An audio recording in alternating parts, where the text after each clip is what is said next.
Merci beaucoup d'être venu. Bonne soirée, merci. Merci. Bonsoir. Oui, bien sûr. Merci. Merci. Au revoir. Merci, bonne soirée. Au revoir. Ouais, très bien. À demain. Ciao. Ça va? Ça va? Ouais. Vous faites quoi? On va dîner, nous, après, ouais, tranquille. Ouais. J'ai pas suivi, c'est quoi le prime de Grotte, là? C'est un prime sur Stéphane Le Groot, le belge du supplément. De Grotte, il a un prime? Ouais, enfin, c'est pas un truc de dingue non plus. Non, Hein. c'est un petit truc. Non, je Non, mais franchement, ça intéresse qui, frère? Je crois que ça amuse Maïtena de présenter cette émission, franchement. Maïtena va présenter un prime de Stéphane de Groot. Mais c'est un petit truc, hein. Enfin, c'est pas... C'est sûr que dit comme ça, c'est pas... Un prime avec Stéphane de Groot, vive la Belgique. Pourquoi pas un prime avec Annie Cordy? Ah, c'est une bonne idée. Oui. Bref, vous le trouvez drôle, vous? Stéphane de Groot, les jeux de mots, tout ça. Stéphane de Groot de nez. Stéphane de Groot de Lascaux. Stéphane de Groot de trucs. Ophélie Meunier, tu dors? C'est un prime présenté par Maïtena Naner. C'est sur Canal+, un peu le moins. Et j'ai mon propre plateau Outard. Je suis belge, j'ai la frite. Salut Yann. Ah, salut Stéphane. Salut Eric. Eric Ricochet. Ricochet. Quentin. Quentin, Tintin. Il est pas là, Milou? Non. Vous venez voir mon émission, là? Ouais, on était là pour ça, ouais. Ben viens. Ouais, on y va.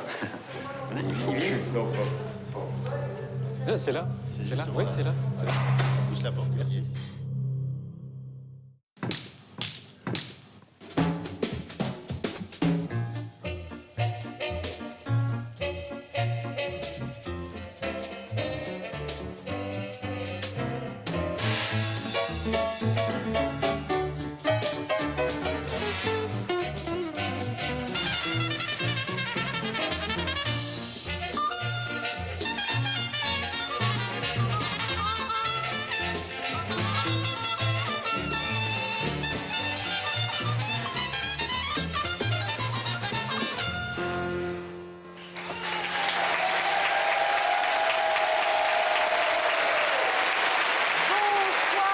Bonsoir une fois et bienvenue à vous tous.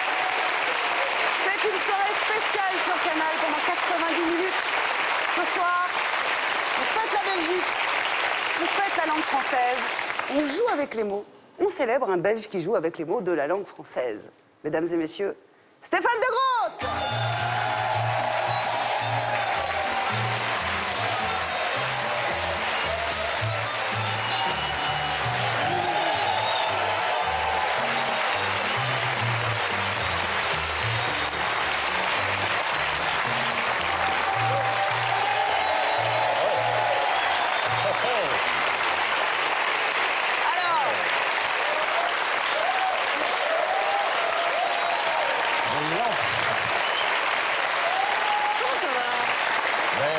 Pas mal. Tu vas bien?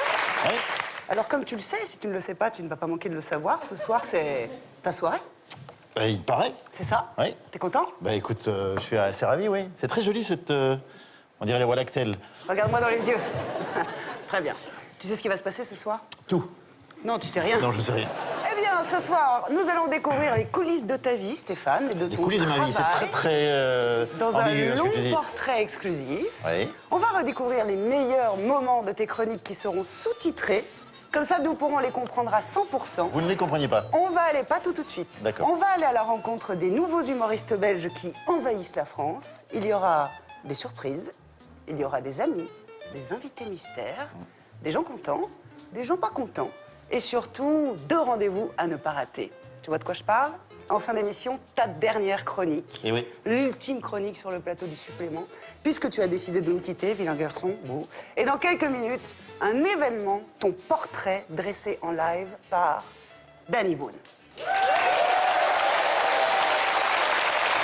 n'est pas tout.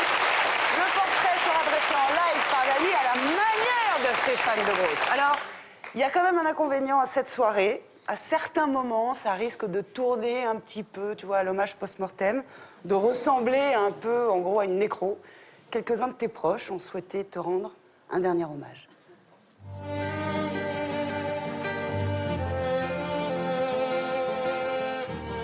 Pour être plus précis, Monsieur le Président, mon client a tenté de mettre fin à ses jours.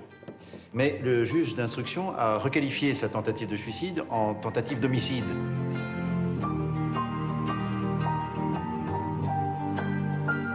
Ah oui. Ah, c'était un... Merde.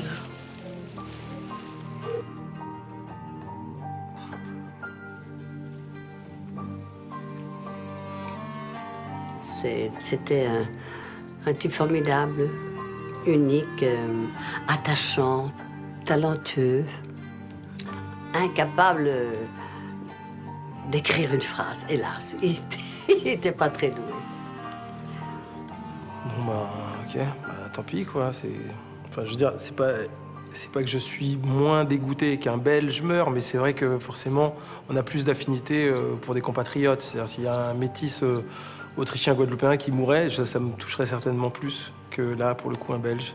Quand j'entendrai un mauvais jeu de mots, un calembour approximatif à la fin d'un repas trop arrosé, là, alors je saurai qu'il est toujours parmi nous.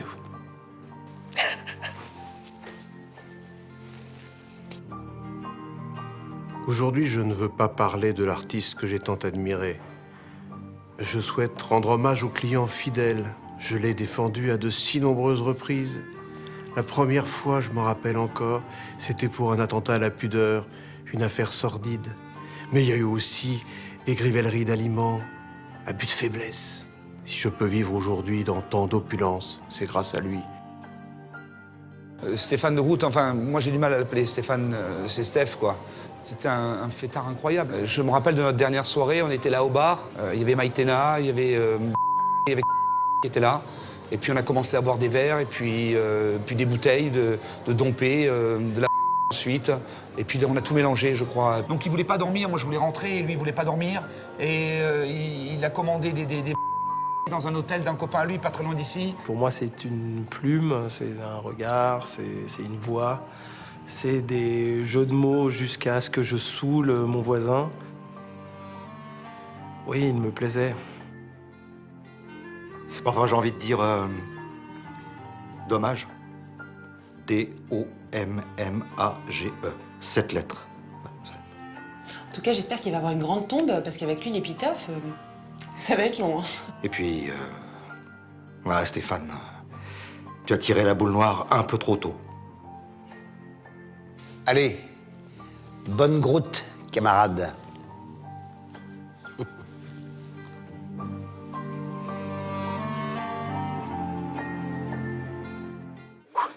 Allez, on le fait une dernière fois? Une dernière. Allez. Chaud cacao. Chaud, chaud, chaud chocolat. Si tu emmènes un coco, moi je te montre mes ananas. Les gars, ça va être à vous. C'est quoi? Chaud cacao, l'hommage à la Belgique qu'on nous a demandé. Ah mais c'est terminé ça. Vu les circonstances, c'est Sous le vent la chanson. Mais non, parce qu'on l'a pas répété, on la connaît pas, Sous le vent. On connaît pas Sous le Faut vent. ouvrir les mails les gars, oh. Mais on c'est l'a pas. Sous le vent la chanson. Allez, faut prévenir Camille, faut prévenir Camille. Bruno. Ah non, non, non, non, non.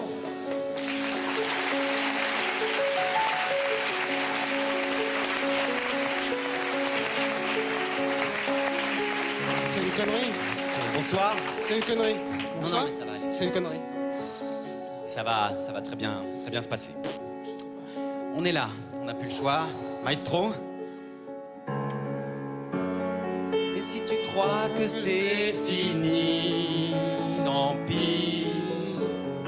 Je t'offre des vacances à Honfleur, pendant les fleurs. C'est ça, Alex? Oui, je crois. Et si tu crois que j'ai eu peur, jamais.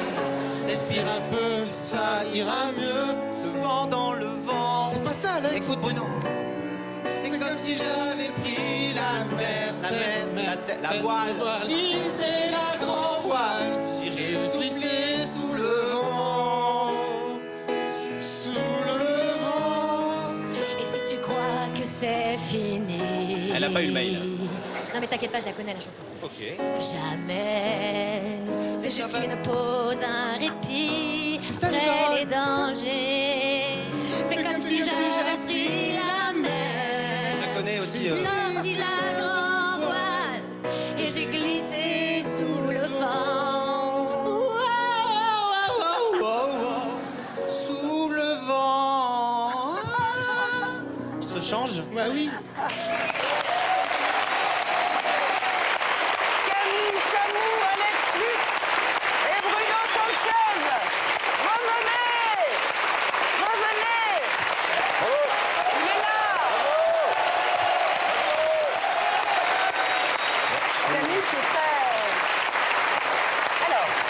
très bien. Je préfère qu'il soit vivant pour le Oui, voir. finalement. Oui, je comprends. Il vous doit beaucoup, Stéphane, Camille? Non, je lui dois énormément.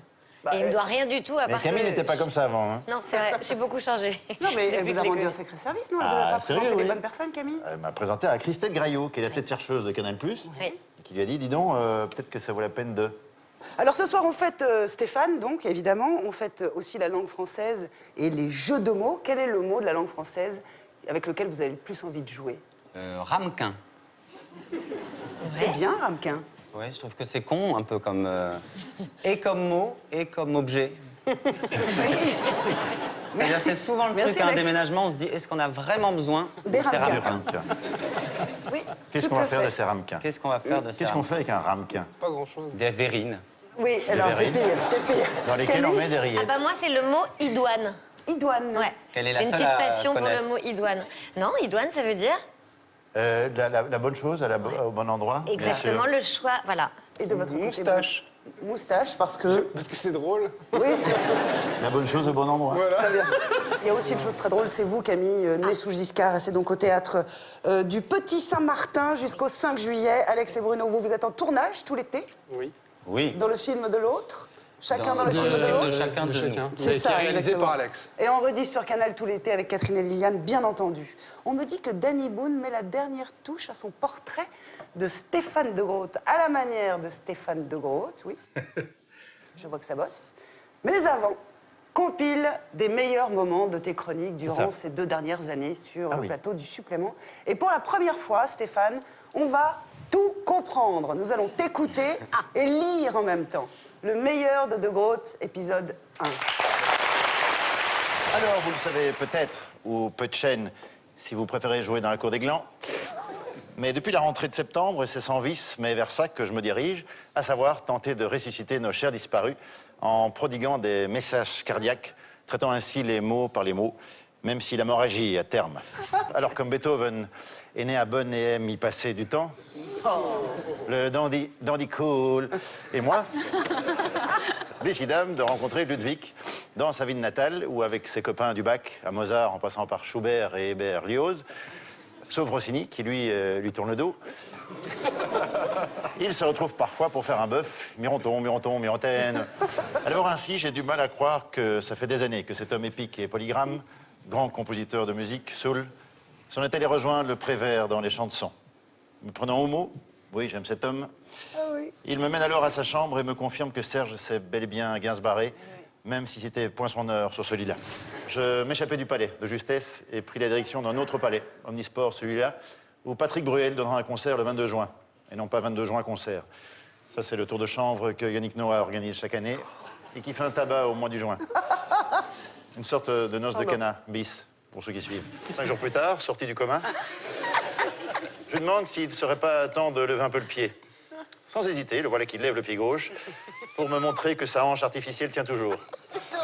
Et c'est là qu'il se rend compte qu'en fait, pas du tout. Comme je ne suis pas du genre à abandonner les chanteurs, je le ramasse à l'aide d'un vieux monsieur qui passait par là. J'apprendrai plus tard qu'il s'agissait de Sylvie Vartan. Tandis que Claude observe pensivement les magnolias, faux rêveur, il m'avoue que son grand regret aurait été sa rupture fracassante avec France Gall, alors qu'elle méritait juste un bridou. C'est peut-être pour ça qu'elle est allée tâter du bâton de berger. Arrivé au bar Bach, un bar rock de la ville, je demande à l'Autrichien de garde, un valse de Vienne, si Mozart est là, car il me semble entendre du bruit à l'étage. Il me répond... Mais oui, il me répond qu'à moins d'être partition, rien dire, il devrait être en train de composer un morceau avec Carmen et Georges Bizet. Vous avez dit Bizet? Oui, car en fait, Carmen avait une folle envie de Bizet. On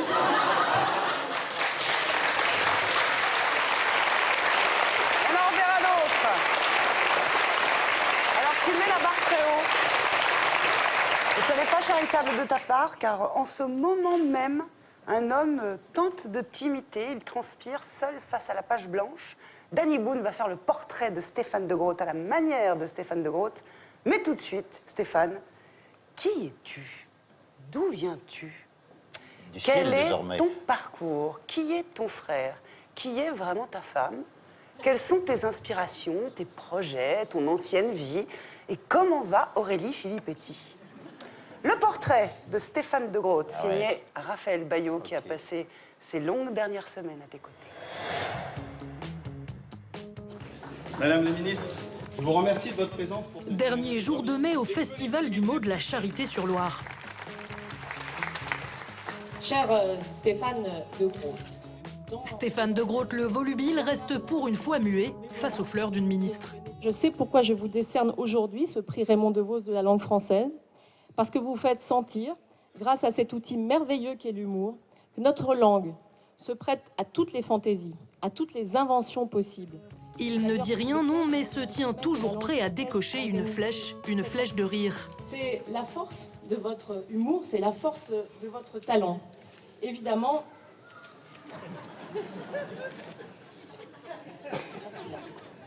chaque humoriste se revendique d'un père ou de plusieurs. J'ai le plaisir, l'immense plaisir, de vous remettre le prix Raymond DeVos de la langue française.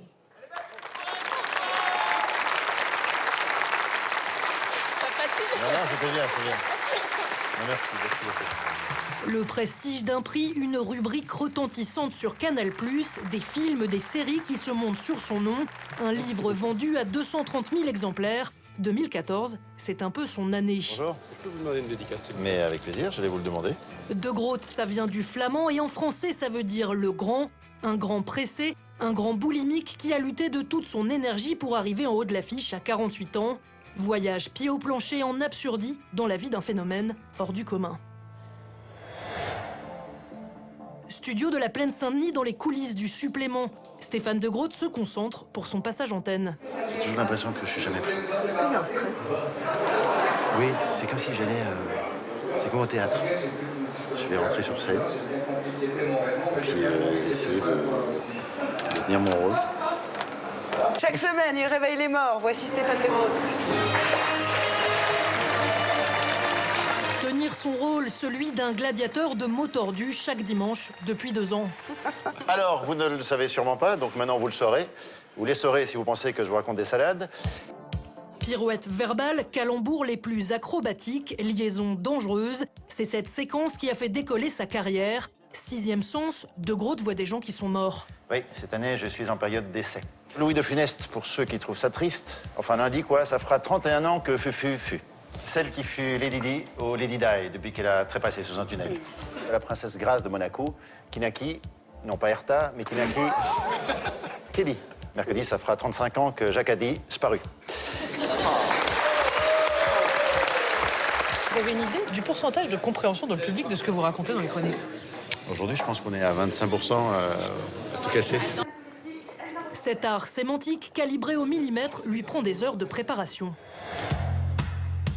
Son QG se barre d'hôtel, son premier outil de travail, un site au nom étrange, jesuismort.com. Donc j'ai un site internet qui me répertorie un peu tous les morts du mois de mai. Bon voilà, donc c'est une mine. Il y a un nombre de morts, mais qui est vivant là-dedans? Non plus, personne évidemment. Enfin, il y en a un kilo, tu vois, il y en a plein quoi. Donna Summer, tu te dis tiens, j'avais oublié qu'elle était morte, Donna Summer. Ces morts, des cadavres exquis pour Stéphane de Groot, qui tout de suite a ses têtes. Très vite, je sens si je peux avoir des fils à tirer par rapport à toutes ces personnalités. Donc je pourrais rencontrer Séverin avec Brialy à la soirée de Barclay. Il y a Louis Ocaña, cycliste, qui est mort. Je me dis tiens, j'ai pas encore fait l'univers du vélo. Jeu de mots, jeu de vélo, un terrain idéal, ça roule tout de suite. Enfin, quand je pense au vélo, je pense à Eddy Merckx. Alors, comme l'a dit Merckx, tu vois, il y a des termes de vélo, le guidon, alors j'essaie de trouver Guy, don, machin, c'est totalement naze, hein. L'énorme champion, Faustocopie, oui, c'était un coloscopie, c'est amusant. Alors... Après plusieurs échanges avec son co-auteur, le discret Christophe Debac, rassure-toi, t'es pas sur le haut-parleur. la bicyclette donnera finalement du lourd à l'antenne, niveau maillot jaune. L'immense Faustocopie, qui encore aujourd'hui pourrait niquer ses adversaires, car oui, c'était un coloscopie. Mais le plus étonnant dans son écriture, c'est qu'il travaille à l'instinct, sans filet. C'est comme si innocemment je prenais une raquette de tennis et que je lançais la balle et qu'on me disait ah, bah, tu viens de faire un revers. Ben, je sais, ah, ça c'est un revers donc. Ok, très bien, je viens de faire un revers. Voilà, c'est pareil pour les mots. Je ne sais pas ce que je fais. Ça veut dire que vous connaissez pas la grammaire? Non. Je ne connais pas la grammaire. Je ne sais pas ce que c'est qu'un adverbe. J'ai lu dans une interview que vous vous définissiez comme un quasi dyslexique. Oui, oui, complètement. Dyslexique. Dyslexique. Cette pathologie, un atout, sa clé vers la liberté verbale totale. Et si d'autres coureurs m'épatent, oui, c'est de Pantani dont je parle. Pas de limite, surtout pas de frein, des épingles à cheveux, des accélérations, des prises de risques. Chez lui, c'est tout naturel. Ce n'est un secret pour presque plus personne, Stéphane de Groot a eu une première vie. Avant les planches, les circuits, il fut pilote auto. Attention, ça décoiffe.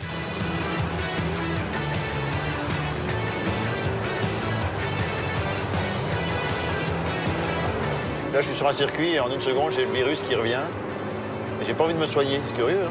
J'ai pas envie de prendre rien comme traitement pour soigner ce virus. On est bien, non? Montée d'adrénaline sur un terrain qu'il connaît par cœur. Spa-Francorchamps près de Liège, un circuit mythique, souvenir de casse-cou. À ce virage-ci, je me suis retrouvé sans frein un jour. Et alors? Alors ça fait bizarre. C'est un des endroits les plus rapides du circuit. Donc tu n'as pas le temps de regarder dans le manuel. En disant, tiens, que faire en cas de plus de frein? Et donc là, tu as l'adresse des pompes funèbres, enfin, tu as plein de trucs, mais tu n'as pas le temps.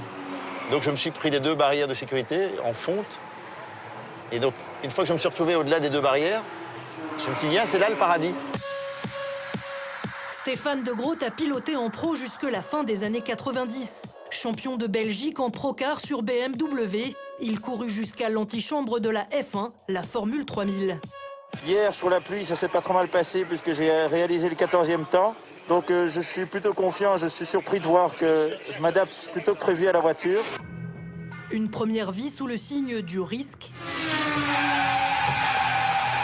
Une première vie de cascade, comme cette séquence à peine croyable dénichée dans le placard à archives de la télé belge. Le tournage de cette pub où un avion doit se poser devant la voiture de Stéphane ne se passe pas tout à fait comme prévu.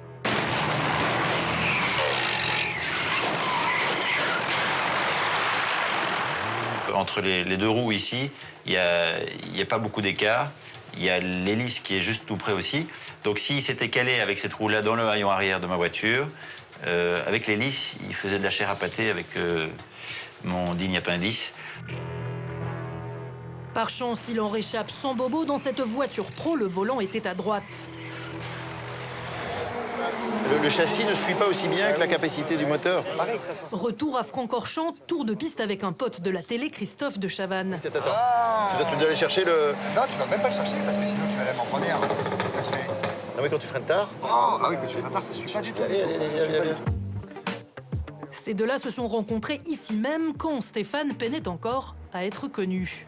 On s'est rencontrés ici, où il rêvait de faire quelque chose qui ressemblait de près ou de loin à mon métier. Et je le voyais arriver de loin. Je disais non, parce que moi j'essayais de m'échapper de mon métier. Et je le voyais arriver de loin, il venait vers moi. Je me disais, il va encore me parler du métier. Et je lui courais derrière. Donc vous pouvez imaginer que c'était un peu gonflant. Devenir acteur, telle fut sa quête. Suivre l'étoile, peu importe le temps. Un parcours bien loin de la ligne droite. Pour le comprendre, il faut commencer par le tout début. Alicante, en Espagne, c'est ici que vit Pierre, le frère aîné de Stéphane de Groot. Est-ce que vous pouvez définir votre frère en un seul mot? C'est possible, ça, ou pas? En un seul mot, je dirais qu'il est indéfinissable. Indéfinissable peut-être, alors ce sera plus facile avec des images. Il y a un petit peu de tout, hein, évidemment. Hein. Ouais, c'était le dernier des 3 garçons, donc le chouchou. Le petit chouchou quand même, on va dire, hein, qui a toujours évidemment voulu paraître aussi grand, aussi fort que les 2 grands frères, quoi. Donc ça n'a pas été toujours évident. Année d'enfance dans le quartier résidentiel de Tervuren, près de Bruxelles. Choyé par sa maman, on lui donnerait le bon Dieu, sans confession. C'est la communion de Stéphane, c'est sa confirmation. Il a l'air d'un enfant très sage. Oui, alors là, effectivement, il faut vraiment pas se fier aux apparences parce que ça, c'est déjà ces talents de comédien qui apparaissent déjà tout petit. Pas vraiment sage comme une image. Il multiplie les blagues téléphoniques, il planque le portefeuille de son père pour récupérer la récompense promise à qui le retrouvera. Déjà, il pleure pour faire des tours de cartes pendant les vacances à Knokke-le-Zout. Et puis dans la famille aussi, on le voit comme le petit replay. Stéphane a eu ces années un petit peu enveloppées. Je crois que ça n'a pas été facile pour lui. Il avait vers 10-12 ans dans ces eaux-là. Un petit complexe alors. Oui, je pense qu'il a dû gérer ça et maman l'a amené au Weight Watchers. De cela, il garde encore quelques séquelles. Contrôle total du corps, 40 pompes chaque matin pour compenser sa gourmandise. L'autre constante de son enfance, c'est comme un léger problème avec l'école. Pas vraiment son truc. Stéphane et l'école, ça a toujours été très compliqué, donc il avait horreur de ça. Les profs étaient tous des incapables. Donc je pense qu'il avait un peu du mal à rentrer dans une logique de classe avec des devoirs et une autorité. Adolescent, Stéphane de Groot s'ennuie vite. Les 400 coups, dont quelques grosses bêtises. Il a même plié la voiture de son père alors qu'il n'avait pas son permis. Sa maman Michel prend une décision, l'envoyer dans une boîte à bac à Bruxelles. Dans la capitale belge, nous avons cherché cette école qui a donné le goût d'apprendre à Stéphane de Groot. Talia Bogart. Ravi, merci de nous donner du temps. On est où là en fait? Ce sont les anciens locaux de l'école où Stéphane a étudié avec mon mari. C'est son mari, Rudy Bogerts, qui dirigeait cette école un peu particulière, aujourd'hui transformée en boutique de vêtements. Mais les cours se passaient dans ce grand local. En fait, en dessous, il y avait une piscine. Il y avait des tableaux tout autour, parce qu'en fait, à partir d'un certain moment, quand il y avait exercice de maths, il les envoyait tous au tableau. Donc, ils étaient tous au tableau. Bon, Stéphane, il n'aimait pas vraiment les maths, il était plutôt littéraire.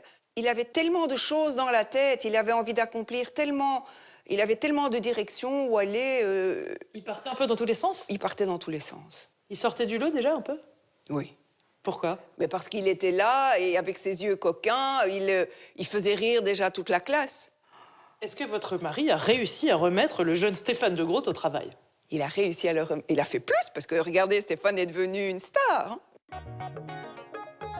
Désormais, le trublion belge s'est en effet mué en valeur sûre du cinéma français. Cette année, on l'a vu dans Barbecue ou dans Les Gazelles.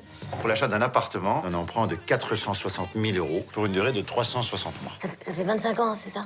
30. 30 ans? Oui. C'est long, hein. Je veux dire, c'est quasiment aussi long que moi. Surtout, sa bonne étoile s'appelle Danny Boone. Il lui a offert un rôle dans Superchondriac, plus de 5 millions d'entrées au box-office. Je suis votre avocat. Voici d'ailleurs une petite exclue, le bêtisier du tournage. Vous avez des enfants scolarisés en France? Pardon, je suis trompé. Vous avez des enfants scolarisés en France? Oui. Vous avez quoi? Excusez-moi. Superchondriac ou le début de tout un cinéma entre le ch'ti et le belge. Danny Boone a produit Palais de Justesse, le premier court-métrage de Stéphane de Groot. Je déclare la séance ouverte. Merde, mes lunettes. Boone va même produire un long-métrage signé de Groot. Parfaitement. Projet secret, sortie prévue en 2016. Stéphane, comédien, ce chapitre de sa vie s'ouvre à la fin des années 80. Toujours pilote, il monte sur scène dans des ligues d'impro amateurs ou dans des cafés-théâtres.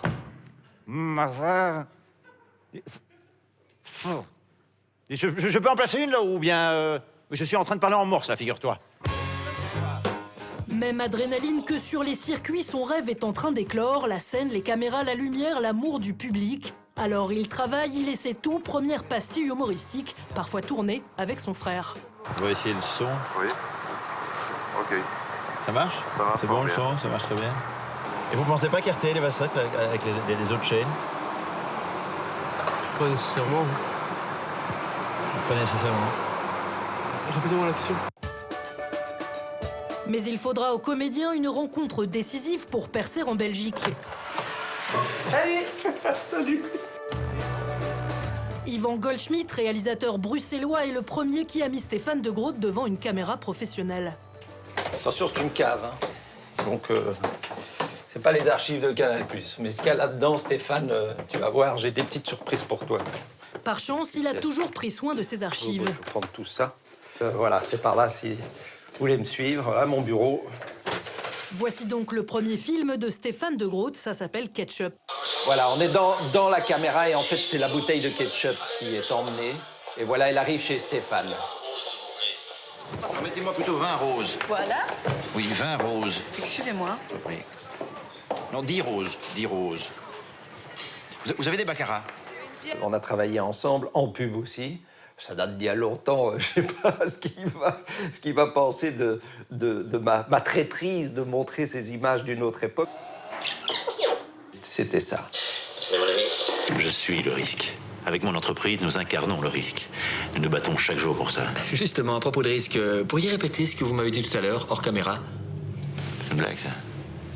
Écoutez, bah, vous mettez les stores... Mosaïque. Mais j'ai jamais été au Crédit Communal. Comment dites-vous? Je dis, je n'ai jamais été au Crédit Communal. Voilà. Publicité, pièce de théâtre, caméra cachée, la carrière belge de Stéphane de Groot décolle, notamment sur la RTBF Florilège. Vous n'avez pas une aspirine? Non, je n'ai pas. Ou un sac en plastique ou... Non, tu vas pas vomir, non? Vous êtes seul? Oui. Tout seul? Oui. Je vous en fais cadeau. Il va vraiment dans tous les sens jusqu'à animer un talk show étonnant. Comment ça, c'est l'antenne? Déjà l'antenne, mais qu'est-ce que c'est que ce genre ici? Oh là là, Oh là là, ça va vite. Joyeuse Pâques, ce sont les cloches qui sonnent, ce sont les œufs qui sont là et une belle petite poule à mes côtés. Parce qu'elle vient de baver, donc c'est un peu difficile. Vous avez quelque chose qui brille là, je ne sais pas si c'est... Qu'est-ce que c'est? C'est votre maquilleuse qui n'a pas fait son boulot. J'ai l'honneur de changer de partenaire en déliant la semaine. Oui, c'est un nom, hein, enfin, on peut pas en parler à l'antenne directement. Stéphane de Groot se trouve quelque part en coulisses. Où est-ce que vous êtes, Stéphane? Oh. C'est alors que son grain de folie intéresse la télé française, passage par les années tubes de Jean-Pierre Foucault. Jean-Pierre, nous sommes occupés là... Mais à quoi? Comment occupé à quoi? On est en train de parler de la recette de la tarte aux poires de la grand-maman d'Hélène Ségaraï. Oui, alors? Nous sommes en 2000, il lui faudra encore de la patience pour percer en France. 5 ans plus tard, la série File dans ta chambre, diffusée sur France 2, signe enfin sa rencontre avec le public français. C'est qui, Shimon Peres? Simone Pérez, pas Shimon Pérez. Shimon Pérez. Simone Pérez est la maman de Vincent Pérez, l'acteur. Ah bon? T'es sûr? Ben, évidemment. Ce projet, il l'a coécrit avec sa femme, la scénariste Odile d'Outremont. Il y a toujours la question piège de votre môme à laquelle vous êtes absolument incapable de répondre. Et il y a des parents qui, dans une espèce de truc un peu pas très honnête, racontent un peu n'importe quoi pour voilà. Et nous, ça nous faisait marrer ce concept-là. Et puis on a travaillé sur le projet, etc. Puis c'est devenu ce type complètement lobé par son fils, à qui son fils pose des questions. Et en définitive, c'était le fils qui avait le dernier mot. Voilà. C'était déjà une question de mots. Ensuite, tout s'enchaîne. Radio, apparition dans des films, quelques séries comme Mes amis, mes amours, mes emmerdes pour TF1, jusqu'à ce que Canal+ le repère, c'était il y a juste 3 ans. Et voici son casting. Donc je m'appelle Stéphane de Groot, j'ai 45 ans, je suis comédien, et l'objet de ma chronique, c'est tout simplement de répondre aux courriers un petit peu particuliers des téléspectateurs. Espèce de connard, on va venir te faire la peau, démonter ta gueule de con et graver nos initiales au cutter sur ton crâne en peau de cul. Dites, il y a encore une lettre pour Jean-Michel Apathy, il faut penser à trier le courrier quand même. Hein. Les castings, les auditions, déjà il y a une éternité. Aujourd'hui, il n'a plus besoin d'en passer. Les grands noms du cinéma français se l'arrachent. D'abord, pardon pour le retard. Ça va aller. À notre grand étonnement, Patrice Lecomte nous a laissé filmer ce rendez-vous confidentiel. Quand j'ai eu le scénario entre Tu dis quand tu veux qu'on... Tu dis quand tu veux qu'on arrête. Hein. Non, je m'en fous. C'est leur métier, on va pas leur casser les couilles. Séquence rare de vrai négo autour de son prochain film, Une heure de tranquillité avec Christian Clavier. Le réalisateur a pensé à Stéphane de Groot pour un rôle. Quand j'ai eu le scénario entre les mains et que je commençais à me dire, bon, alors on va constituer l'orchestre, les rôles, les personnages et tout ça, on se connaît pas, mais moi je t'ai vu dans des films, dans des trucs. À ce coup, tu dis, ah, de Groot, ah oui, ce serait bien. Et tu te refais tout le film en disant, ah, il serait formidable pourvu qu'il accepte. De Groot serait Pavel, le voisin un peu boulet de Christian Clavier. Ce personnage de Pavel, il n'est pas odieux, il est juste un peu envahissant et et emmerdant, mais on peut pas le foutre dehors, on peut pas le claquer, quoi. Il a un côté, mais je dis pas qu'il est comme ça, Stéphane, je connais pas assez, je vous dirai ça à la fin du tournage. Un second rôle, peut-être même un peu trop petit, pour le comédien. Moi, en termes de nourriture et en termes d'envie par rapport à ce rôle, c'est effectivement qu'ils soient un peu plus quelque chose. Parce que juste être là pour mettre le petit caillou, alors ça devient vraiment un faire-valoir. Alors qu'il peut être plus que ça, sans Oui, être moi, non moi, plus. même, alors, très sincèrement, sinon je ne proposerais pas le personnage, mais très sincèrement, même écrit comme ça, je trouve qu'il n'est pas qu'un faire-valoir, du tout, nullement. Aux dernières nouvelles, le réalisateur et le comédien se sont finalement tapés dans la main. Salut. Salut Patrick. On fait tout pour que. Tu es charmant. Mais vraiment. Tournage prévu le mois prochain. Bien sûr. Comment s'appelle votre fils? Pour Ludovic. Jouer les mots des autres au cinéma, c'est le nouveau chapitre de sa vie. Mais ce sont bien ces mots à lui, ceux qu'il a domptés dans ses chroniques, qui l'ont porté jusqu'au sommet. Pour un ancien presque cancre, un ancien pilote de course, le prix Raymond DeVos, c'est mieux que tous les diplômes. J'ai pas eu beaucoup de diplômes, moi, dans la vie, donc ça, c'en est un. Et il compte beaucoup, puisque l'écriture, ça fait appel à l'intime. Si j'avais été récompensé pour un rôle, c'est une partition, c'est un personnage, c'est un texte écrit par d'autres. Ici, c'est vraiment le sucre de ce que je suis. Donc, le fait de recevoir un prix pour ça, ça me touche particulièrement, oui. Nous avons vérifié, la ministre de la Culture fait vraiment partie des spectatrices du travail de Stéphane de Groot. Vous comprenez tout de suite, vous? Non, justement, c'est ça qui est d'ailleurs fascinant, c'est qu'il y a le rythme avec lequel, évidemment, il lit son texte, et il y a le rythme de la compréhension. Et donc, ça crée en fait un décalage dans la chronologie, puisqu'on comprend certaines choses tout de suite et d'autres un peu plus tard. Donc, en fait, c'est un bouquet, c'est un feu d'artifice. C'est exactement comme un feu d'artifice. Merci. C'est bien, ça partage... Et ils font en fait une émission sur ma pomme. J'ai l'impression que je vais passer l'arme à gauche, moi. Non, c'est vrai, en général, on fait ça une fois que les gens sont morts. Là, ils le font de mon vivant.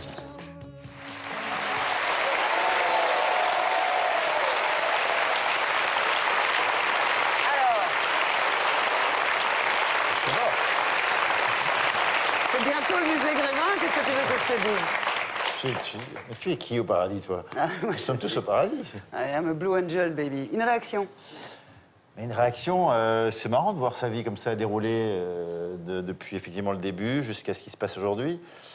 Ouais, je sais pas quoi dire Alors, de plus. Je vous fais une confidence en regardant, pendant que tu regardais, là, tu te retournais régulièrement en faisant « Oh, putain !» Oh, putain, c'est tout ce qui te venait à l'idée. Oui, non, mais je me reconnais pas tout à fait dans mes jeunes années, parce que j'ai fort changé. Comme j'avais pas vraiment de formation, je me suis formé moi-même. Voilà. Et donc j'ai dénaturé un certain nombre de choses pour pas m'accrocher à des réflexes que je pouvais avoir au début. Donc oui, j'ai appris en faisant les choses, et cet apprentissage, bon, ça fait partie du processus, mais je le regarde aujourd'hui comme un spectateur. Je t'ai vu te retourner en permanence vers Odile d'Autremont, ta femme qui est juste sûr, derrière nous. Bonsoir, bien sûr. Odile. Je me retournerai encore en permanence. Alors, ça compte. Ah, mais c'est pas que ça compte, c'est essentiel. Elle est mon tronc. La toute première fois que tu as écrit en jouant avec les mots, tu t'en souviens? Je pense que j'ai toujours fait ça. Je pouvais pas écrire autrement qu'en jouant avec les mots. Ah, donc toujours, quand tu écrivais... Oui, mais ça ne voulait rien dire à l'époque. Aujourd'hui, ça ne veut toujours rien dire. Mais c'est plus ordonné. Mais aujourd'hui, je me fais payer pour ne rien dire. Alors, si on veut faire la même chose que toi, Stéphane, je suis sûre qu'il y a plein de gens ici dans le public ou de l'autre côté de la télévision qui se disent « Tiens, j'essaierai bien. Est-ce que tu as 2-3 petits trucs ?» Mais c'est de se lâcher. Et bien sûr que tout le monde peut le faire. Donc, il n'y a aucun jeu de mots qui soit interdit? Mais aucun. Aucun. Sauf s'il est super pourri, il faut le prendre. Et puis, il faut l'assumer.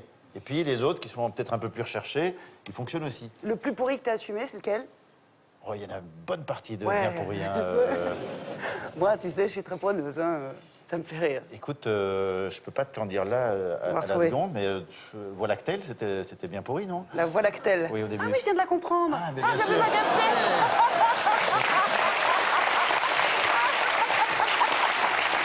Mais c'est qui est mort? Ah non. Mais qu'est-ce que tu fais? Bon. Ah oui, là. OK. Il paraît que tu revendiques... Il y a un grand ouf derrière la voie lactée. Ah, mais attention, Odile est là, je te rappelle. Tu assumes d'être parfaitement nul en grammaire et tu dis que c'est une force. Mais je ne sais pas ce que c'est que la grammaire. Je ne sais pas ce que c'est que la conjugaison. Mais très honnêtement, c'est pas pour me donner un genre ou une posture. Je ne sais pas ce que c'est. Je ne sais pas comment accorder les verbes, les temps. C'est ça qu'il faut faire. Il faut accorder les temps. Et tu accordes ça comment? Il y a une machine à accorder ou qu'est-ce que c'est? Si t'es avec l'auxiliaire à voir et que le COD il est placé avant, tu l'accordes. Tu penses que je sais ce que c'est qu'un auxiliaire? Oh, bronche pas. Qu'est-ce que c'est qu'un auxiliaire? Eh bien, après la théorie, la pratique. Le meilleur de Groot à écouter et puis à lire. Deuxième partie. C'est à bord d'un paquebot noir de monde que j'embarquais afin de retrouver celui qui se fait désormais appeler Jacques Verger depuis qu'il est en compote. Après quelques heures de navigation, je découvre l'enfer du décor. Le club Khmer d'Iterranée, sorte de cambodgien où, avec son copain Paul, pote depuis qu'ils se sont rencontrés sur les bancs de la Sorbonne avant celui des accusés, ils ont décidé de passer leur vie âgée. Comme l'église n'était pas tout à fait au milieu du village, je me suis égaré au mauvais endroit. En fait, je m'étais planté dans le potager papal, au pied du basilic. Comme j'avais l'air bête, son potager de 80 ans, le père Sylle, m'invita à quitter les lieux et me guida dans les appartements papaux. Papaux, mais assez jolis quand même. Le 22 novembre prochain est une date à marquer d'une pierre blanche, ou Francis Blanche, si vous préférez la marquer d'une pierre d'Ac, puisque c'est en ce jour funeste, ou Louis de Funeste, si vous voulez en rire, que la tête de John Fitzgerald Kennedy éclata en morceaux à cause d'un trou de balle. Annus horribilis pour les États-Unis, que cette année 63 donc, à cause d'un certain Lee Harvey Oswald, ou Oswalda, pour ceux qui ont toujours du mal à avaler la pastille. Si Dieu se lève pour aller me servir un verre de bangabunga, me précisant au passage qu'il m'entendra mieux debout, car depuis sa dernière chirurgie inesthétique, il a les tympans dans le cul. Ce qui me permet de découvrir une partie de son bassin méditerranéen dans un Trieste état. Oh oui, oui. Remarquant alors un petit fil qui dépasse de son string, je tire machinalement dessus. Hurlant, il me somme d'arrêter car il s'agit de la suture de son lifting des gencives. Et, après s'être refait la façade, il a aussi entrepris de rénover son palais. Quant à Mythe, furieux, d'un œil noir, il me dévisage alors des pieds aux genoux, oui, ça va plus vite, en me demandant si j'en ai pas marre de faire des jeux de mots pourris sur son prénom. C'est la goutte qui a fait déborder la casserole. Il en a marre, Mythe. Car le 8 avril prochain, ça fera près de 40 ans que Pablo est trépassé d'une période bleue cubique à une période sombre plus rectangulaire. Afin de retrouver l'étoile du maître, je me rendis auprès de Picassine, c'est sa cousine. Oui, Pablo était espagnol, breton, mais tombé en fait sur Goya. Non, pas le peintre, mais Chantal, occupée à se faire tirer le portrait par son mari Jeannot, qui l'a peint. Sans dessus et sans dessous. Pendant que je goûte le pigment d'Espelette, Courbet les chines de porc et Degas des eaux, Miro se lave les mains après avoir taillé une bavette en lançant « Chagall !» Même si on n'a pas le droit de citer de marque. Réalisant que tout ça devenait trop surréaliste et que surtout je n'avais pas ce qu'il y a à foutre, je décidai de quitter les lieux, retrouvant Lélio afin de ne pas gouacher la soirée. Tout ça en valait bien la pinte. C'est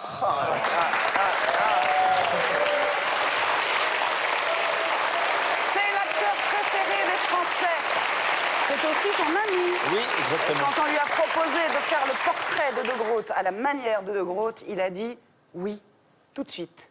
Voici Danny Boone.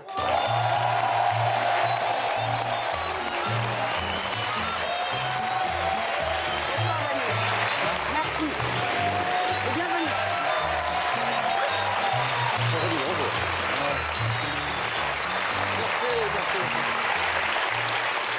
C'est le plus beau mort-vivant que je connaisse. Ah, t'as vu ça? C'est vrai. C'est à vous, là. Quel beau temps. Ah oui, d'accord. Alors... oui, alors, tu ne le sais sûrement pas, mais tu vas bientôt le savoir. Et comme j'ai toujours voulu le savoir à ta place, permets-moi donc que je te l'apprenne. Sache, ô mon Stéphane, grand Stéphane, que pour certains, mais aussi certaines, et même serre-têtes, pour les plus tirés par les cheveux, que ce prime d'un soir est soir de déprime. De déprime, pardon. Puisqu'après 2 années de chronique hebdomadaire...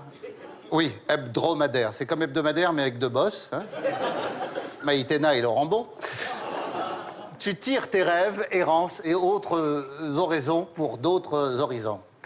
Pour l'occasion, qui fait le larron ou le marron pour les glands, ou le lagon pour ceux qui nous regardent d'outre-mer, ou le daron pour celles qui nous regardent d'outremont, ou le charbon pour ceux qui font mine d'être du plat pays qui est le nôtre. Plein d'amis sont venus t'offrir un pot de départ.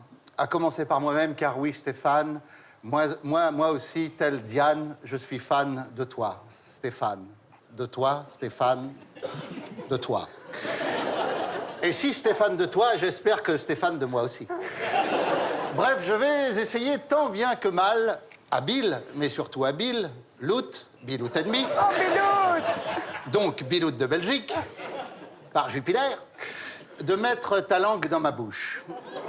Enfin, non, ne te méprends pas, c'est une métaphore. Enfin, plutôt une métalangue dans ma bouche. Métalangue qui vient de métalangage, discours dont le langage est l'objet et dont tu es le maître incontesté. Ce qui me procure aujourd'hui le fort grand plaisir de prendre ta langue afin de la tourner amicalement 7 fois dans ma bouche. 7 fois-ci seulement. Hein, si seulement 7 fois, toi et moi, Stéphane, toujours de toi, mais en tout bien, toute hauteur, sans H inspiré, tout en m'efforçant malgré tout de l'être. Donc,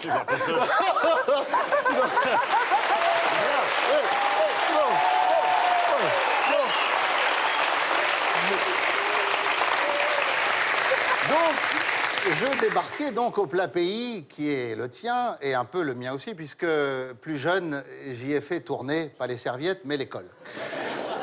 Et je décidais donc, moi aussi, d'opérer une échappée belge et me renseigner auprès de tes collègues de trouvailles qui m'informèrent que tu étais parti chercher l'aspiration à Francorchamps. C'est pas étonnant, quand, comme toi, on formule 3000 mots à la minute. Sur place, je parvins petit à petit à remonter ta trace de pneus pour me précipiter sans plus attendre au stand à Spa. Enfin, pas au stand, si, enfin au stand, mais à Spa. Et aux surprises, je retrouvais Maïtena au Spa d'Ostende. Oui. Cette fois-ci, tout de peignoir vêtu, qui, à force de te renvoyer la balle au bon moment, était devenu aussi pilote, mais basque. Pilote basque. Ok, oui, ok.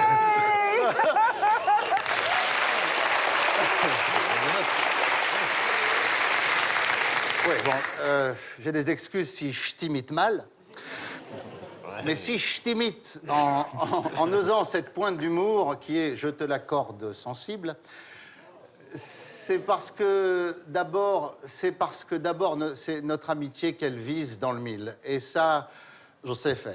Allez, dis, fieux et mon queue. Et si certains préfèrent me traiter de mentor, ils ont tort, je dis toujours la vérité. Quoi qu'il en soit, ou en velours, je voulais te dire qu'au-delà de tes mots lumineux, tout aussi lumineux que ceux du grand Raymond, le Père, notre Père qui est aux cieux, et qui met des coups de coude à Dieu en te montrant du doigt et en lui susurrant « Mon Père, voilà mon fils, Stéphane, et si Stéphane de moi, Stéphane de lui aussi. » Tu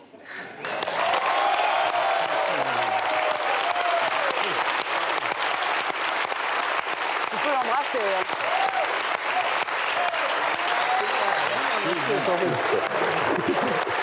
C'est facile, hein? Oh là là! C'est pas évident. Merci. C'est pas évident. Faudrait qu'on applaudisse. Odile et Stéphane, et Christophe Debac qui vous ont aidé évidemment pour écrire ce texte, bien entendu. Voilà. C'est pas facile. Non, j'ai passé la nuit là, à corriger comme ça. C'est ça, hein? Ouais. Un peu dans le jet lag, on va en parler. Il est quoi pour toi, Denis? C'était une rencontre qui a changé un peu le cours de pas mal de choses.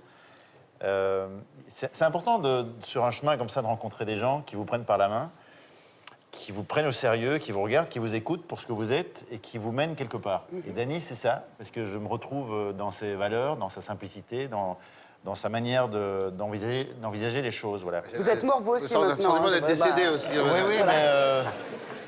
c'est une belle raison que je sois le seul. Ouais. Mais Boulevard, il sait que vous êtes amoureux d'un autre Belge que lui? Oh, ben, oui, il couche avec d'autres Français. Hein, mais lui... Il n'y a pas que moi dans sa vie. Qu'est-ce que vous aimez le plus, finalement, chez Stéphane? C'est gênant, hein, je vais y aller, moi. Non, tu restes, bouge pas. sa belgitude et son humanité, voilà, et sa drôlerie, évidemment, son invention. J'ai très bien connu Raymond DeVos, et c'est vrai qu'il y a une filiation... Vous l'appeliez papa? Comment? Raymond DeVos, vous l'appeliez papa? Non. Papa, Non, père spirituel, Raymond, pardon. Oui, c'était mon père spirituel. Non, Raymond avait pris la place de mon père il y a 12 ans, oui, à mon mariage, oui. Ouais. À côté de ma mère, oui. Et voilà, il y a une filiation, effectivement, mais avant tout dans le fait d'aimer faire rire, déjà, s'amuser, d'avoir gardé un côté très enfantin dans la vie et de regarder les choses avec beaucoup de recul et de simplicité. Alors, vous racontez votre attachement à Raymond DeVos. Vous aviez lu un texte à l'enterrement de Raymond DeVos que lui-même avait joué. C'était au César en 1985. Il remettait un César d'honneur à un producteur qui s'appelait Alain Poiret. Tout d'abord, mesdames et messieurs, je dois vous dire que je me suis fait tout seul et que je me suis raté. Pas de beaucoup. J'ai d'autant plus de mérite à l'avouer que ça se voit pas tellement. Encore que personne ne m'ait jamais dit « vous vous êtes réussi ». Mais tout au début, tandis que je me faisais comme ça, je voyais bien que je me faisais mal. Mais comme à chaque fois que je me faisais mal, les gens disaient « c'est bien fait », j'ai continué de me faire mal en croyant bien fait.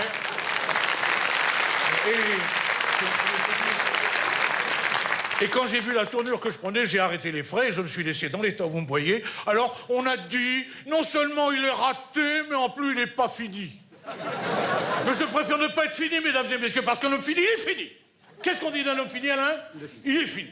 C'est-à-dire que moi, je suis inachevé, et Alain voudrait m'achever en me faisant faire du cinéma. Bon, enfin, tiens, rends-moi ça si tu veux que je le remette. Alors, je pourrais encore dire beaucoup de choses sur ta production, mais tu m'as dit gommons. Alors, j'ai pris la gomme et j'ai gommé.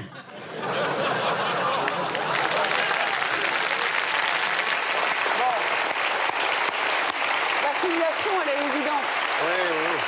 C'est évident. Mais moi, quand j'étais petit, je comprenais pas. Oui. Moi, mes parents m'ont amené voir Raymond DeVos. Je voyais un gros monsieur qui racontait des trucs que je comprenais absolument pas. Et c'est bien plus tard que j'ai commencé à comprendre et à apprécier toute cette écriture-là et cette gymnastique des mots. Vous lui avez piqué des choses, vous? Sûrement, oui. Je lui lisais mes textes, il me donnait des conseils. Quand j'avais une mauvaise critique, je l'appelais, il me disait « Ah, c'est tous des cons ». C'est très agréable. Il fait ça, Stéphane, avec vous? Non. Non? T'appelles pas pour dire j'ai une mauvaise critique? Non, mais nous, on est plus genre... on est de la même année, en plus. Ah bon? Ouais, tu savais pas? Et qui on est de 54. Il dit de 66, mais on est tous les deux de 54. Moi, je suis de 45, moi. Ah, t'es de 45? Ouais, moi, je suis de 45. Ah, ouais, je suis de 34. Ça me... Mais quel jour? Vous restez avec nous, Dany? Oui. Faites attention, avec modération. Avec plaisir. Allez, Chin, comment Surtout on que dit? c'est pas la même bière. Non, on peut pas dire les noms, elles sont terribles. C'est vrai, elles n'ont pas la même couleur. Non, c'est vrai. Je suis même pas sûr que ce soit de la bière, d'ailleurs. Vous faites très bien. Ces analyses sont bonnes. Je passe. Alors, vous faites très bien, De Groot, mais bon, on nous a dit que vous n'étiez pas libre l'année prochaine pour le remplacer. Bon, on est allé voir du côté des hommes politiques français si quelqu'un pouvait faire la blague. Et c'est bien entendu ton ami Cyril Eldin, reporter, qui s'en est chargé. Allez, spécial De Groot, une fouet. Mon cher Stéphane, c'est votre dernière émission, je tenais à être présente. Et je reprends un texte que vous avez signé pour Jacques Brel. On enchaîne sur le plat principal, le plat pays qui est le nôtre. Et ce temps où il chantait Bruxelles et où Bruxelles l'enchantait. Là, je découvre de magnifiques photos expressionnantes et impressionnistes d'Annie Cordy en tenue d'Ève. Il y a une petite contrainte quand même, il faudrait que vous le fassiez en... Suite, parce que la suite est grossière et je n'aime pas ça. Mais je peux lire ça. On me confie qu'il aimerait bien voir Piaf plus souvent, mais depuis qu'elle a retrouvé Cerdan, Edith chauffe Marcel. C'est beau. C'est pour le casting de l'an prochain. De toute façon, d'ici là, les socialistes auront mis la clé sous la porte. Vous pourrez travailler à la télé. Monsieur Gosselin, comme vous n'êtes pas très connu, je vais faire une mise en scène qui va vous mettre en valeur, d'accord? Donc là, il y a la statue. Vous pouvez vous asseoir. Il faut prendre un petit ton un peu prétentieux. Vous la jouez un petit peu Alceste, si vous voulez, dans le misanthrope. Moi, je me décale, je suis metteur en scène, vous êtes acteur. Excusez-moi, j'ai attrapé la Sansonie. Bref, une fois dans le port, j'embarquame tous deux. Oui, j'invente des mots et j'adore ça, tel Christophe et Gérard Collomb, bien sûr, sur un voilier en direction du Nouveau Monde. Il y a la suite du casting. Et là, maintenant, nous avons quand même un secrétaire d'État. Il est prudent. Il n'y a pas besoin de la même mise en scène. Je te passe le relais. Non. Valigny. Prénom? André. Vous mesurez? 1m82. Montrez-nous vos mains. Voilà, comme ça. Est-ce que vous pouvez montrer votre profil? Oh, ça va comme ça, non? Michel Drucker. C'est facile ça, Michel Drucker. Johnny Hallyday, François Hollande. Ah, vous voulez pas faire François Hollande? Non. Pourquoi? Ah, maintenant, vous vous tenez à carreau, hein. Vous le savez sûrement, et si vous ne le savez pas, c'est normal, parce que j'ai encore rien dit, mais la semaine prochaine aura lieu l'élection de la nouvelle Miss France. Non pas à Bourg-la-Reine, heureusement pour elle, mais à Limoges. Les nymphes ayant déserté les plages depuis des lustres. Lustres qui illuminaient cette époque où Bardot n'était pas très à droite, ce qui la rendait charmante. Vous ne le savez peut-être pas, et vous vous en foutez sûrement, mais nous sommes actuellement à cheval. Mais si ça se voit pas sur le calendrier des Fashion Week. Non, c'est illisible. Mais quoi? Franchement, c'est illisible.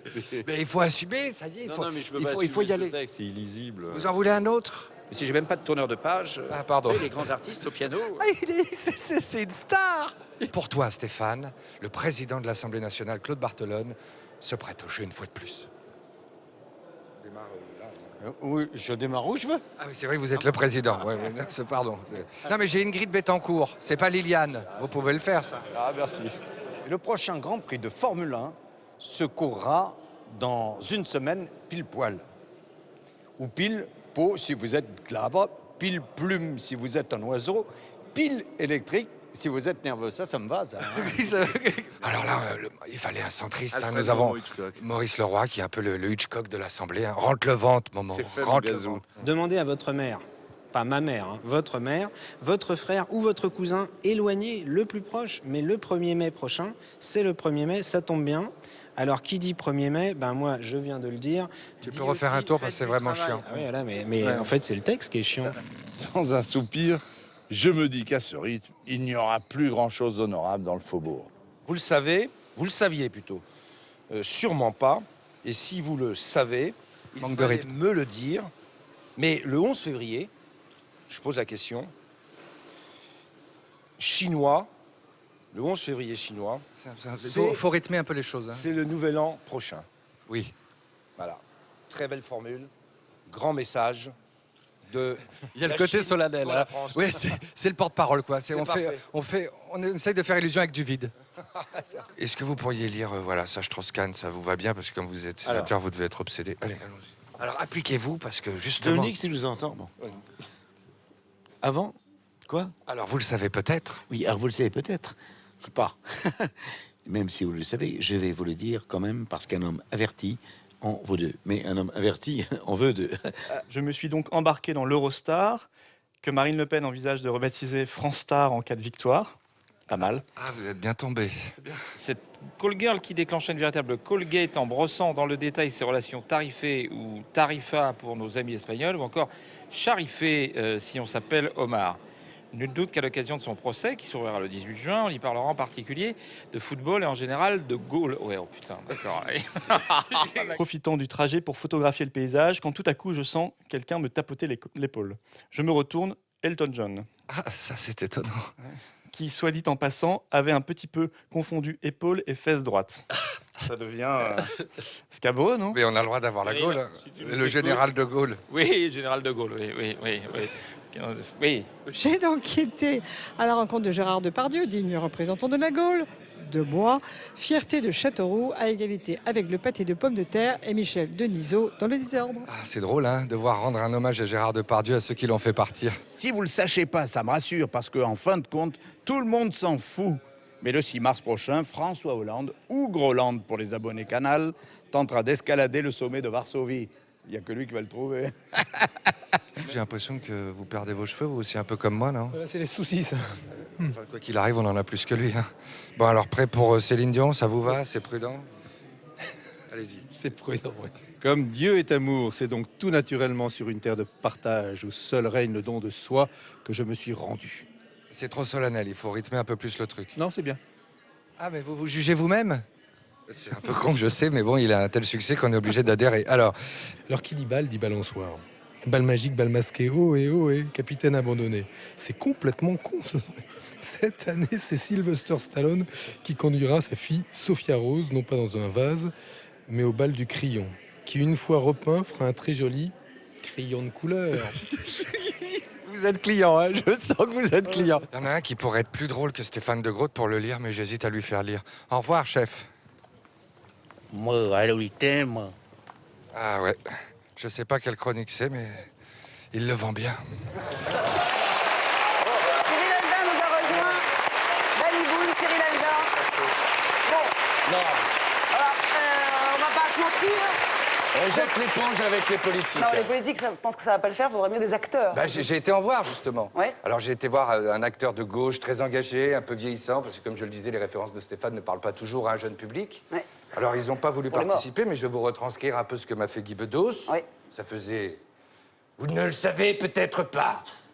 Et si vous le savez, ben, ça tombe bien, parce que moi aussi, j'aimerais bien le savoir. Mais savoir quoi?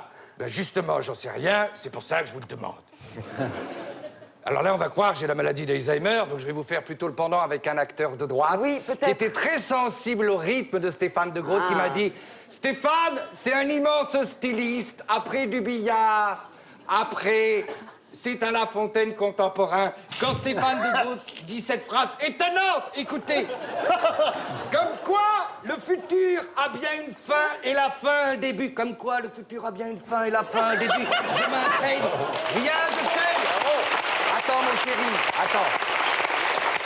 Moi, je veux bien te remplacer, mais je prends énorme, mon chéri. Rien de tel donc que le présent, ici et maintenant. Hic et nunc, si on est romantique. Hic et huc, si on est romantique. Mais bon, le hic, c'est que maintenant, c'est déjà avant. T'es un génie, mon chéri. Je t'embrasse très fort. Cyril Haldun! Je vais te dire.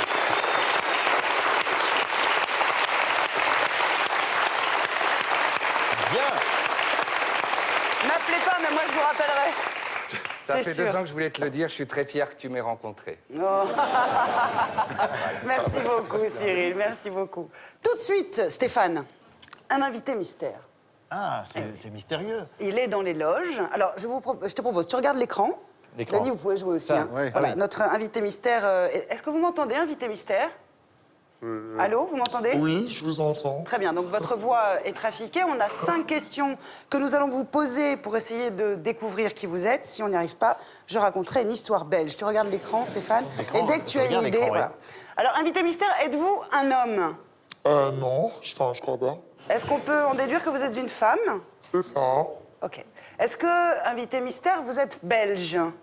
Belge? Non, je suis pas belge. Vous n'êtes pas belge. Est-ce que vous avez déjà rencontré Stéphane de Groot? Oui, j'ai rencontré.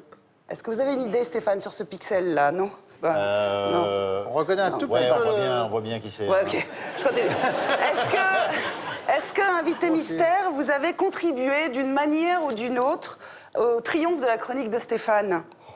J'aurais pas cette prétention, mais... Ah, ça y est. Vous avez une idée? Dites-le-moi dans l'oreille pour voir.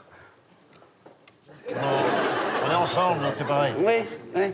Ouais, Alors, ouais. est-ce On dit la même que vous comprenez, invité mystère, absolument tout ce que dit Stéphane? Pas tout, non. Je comprends les mots, mais pas leur assemblage. Ah, d'accord. Est-ce que je peux vous demander, peut-être, invité mystère, de pivoter... Regardez, Stéphane, de pivoter un petit peu. Est-ce que vous avez une idée, Stéphane? Ah, ok. Vous savez qui est notre invité mystère? Oui. C'est qui? François Hollande. C'est qui? Nabila est notre invité mystère. Venez nous rejoindre, Nabila.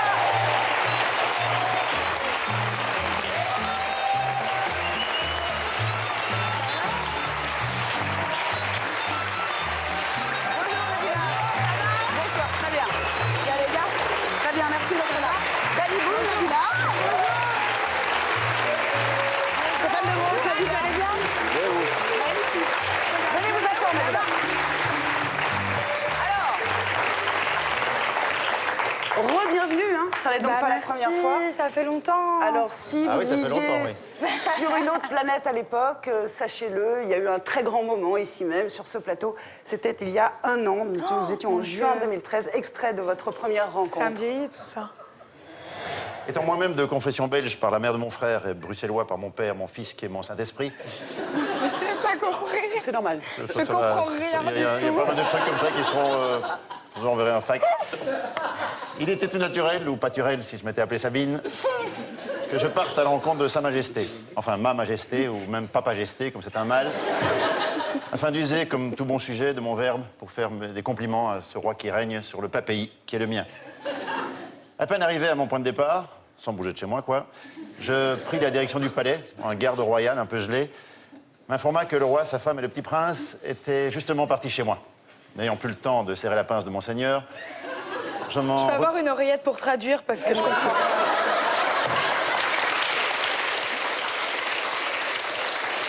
C'est vrai, il a raison. Il a raison, j'aurais dû le faire en français.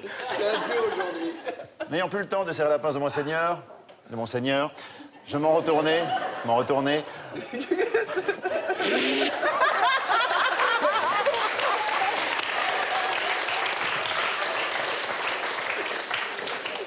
envers et contre tous. Non, sans lui transmettre mes hommages et intérêts par SMS. Oui, j'avais téléchargé l'appli Birthday. Changement de programme donc. Heureusement, connaissant les ficelles du protocole, ayant donc plusieurs cordes à mon arc, je me rappelais que la reine Elisabeth... Mon arc, à mon arc. Allô? Non mais allô quoi? Ah mais allô? Ça va buzzer encore. Je me rappelais que la reine Elisabeth, comme ses pieds, célébrera le 4 juin prochain ses 60 années passées sur le trône. Un bel hommage à l'Elisabeth Fessier. C'est qui celle-là? C'est une gentille dame qui... Elisabeth Tessier, l'horoscope. Ah, ok. Qui, avec son insulaire de ne pas y toucher, est quand même la descendante du Georges V. Et si on la chambre avec ça, elle n'est pas lasse de répéter qu'elle est surtout la fille de Georges VI, roi bègue dont les Valéries encore de ses discours. Une fois arrivé sur la perfide d'Albion, un taxi me conduisit, avec au volant un Maya à l'abbaye, de Westminster, où je trouvais porte close. Ben oui, comme c'était jour de fête, il faisait le pont, l'abbé. Pas de quoi en faire un fromage, un not to do with a cheese. C'est de l'anglais. Je décidai de me rendre directement à Buckingham. Mais c'est trop grave ce qui se passe. À Buckingham. Barbara, toujours dans nos cœurs. Eh oui, j'aime le chant, point.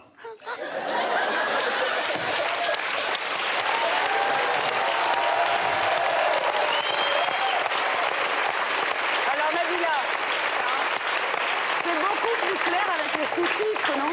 Ah ouais, mais là je comprends, avec du recul et tout, 2-3 années d'études entre deux. Vous avez un an de plus. Et vous avez une oreillette, là, maintenant. Voilà, maintenant avant de venir, je demande l'oreillette. Et puis vous manquez pas d'humour surtout. Alors c'est le moment où vous pouvez vous venger maintenant, parce qu'il y a aussi peut-être des mots que Stéphane ne comprend pas. Hein. Mais la majorité, d'ailleurs. Non, je sais pas. Mais je pense qu'il comprend tout. Je sais pas, ça essayez. se voit, enfin... Non, il n'y a pas des mots un peu... Je sais que Vine, par exemple, il ne sait pas trop ce que c'est. C'est vrai? Ouais. Vine, c'est une question qu'on me pose? Oui, bon, pas... Oui. Je ne répondrai qu'en présence de mon producteur. Vine, c'est les réseaux sociaux. Ah oui. Et XPTDR. Ah bah ça, c'est super facile. XPTDR, pété de rire, non, c'est pas ça. Qui ça? Bolos. J'ai plus de nouvelles, plus du tout de nouvelles.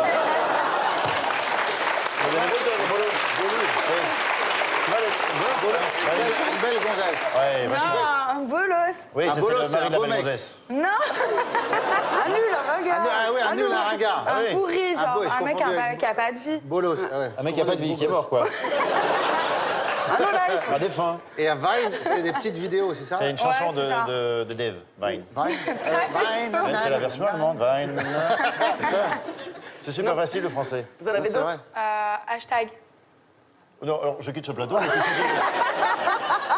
mais Swag. Swag. Swag. Bah, sois bien, sois à ta place. Swag. Swag. Swag, swag, swag. Swag, Oui, il faut dire plusieurs. C'est swag. Swag. Est-ce que toi, par exemple, tu es swag? Swag.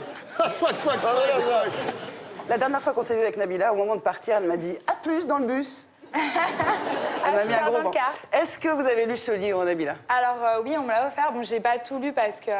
Pas d'oreillette. Non.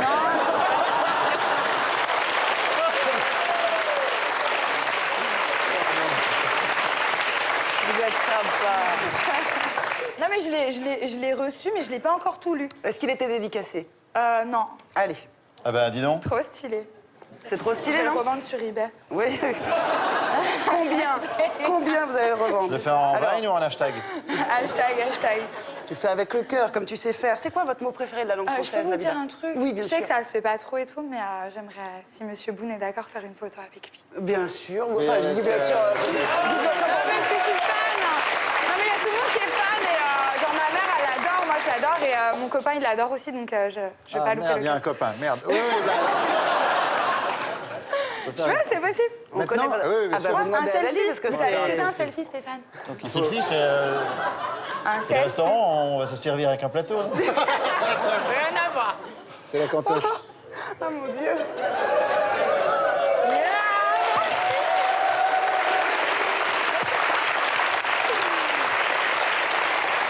Merci beaucoup, Nabila.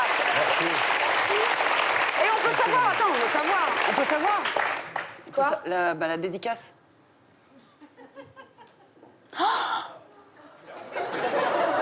Ah merci. De rien, j'ai mis mon Non nom. franchement, c'est tout. la vérité, c'est que j'arrive pas à lire ce qu'il a écrit. Ah,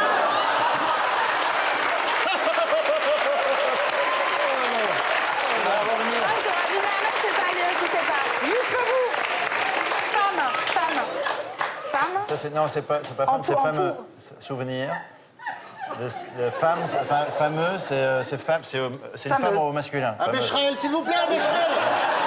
En souvenir de cette fameuse escale qui a fait buzz.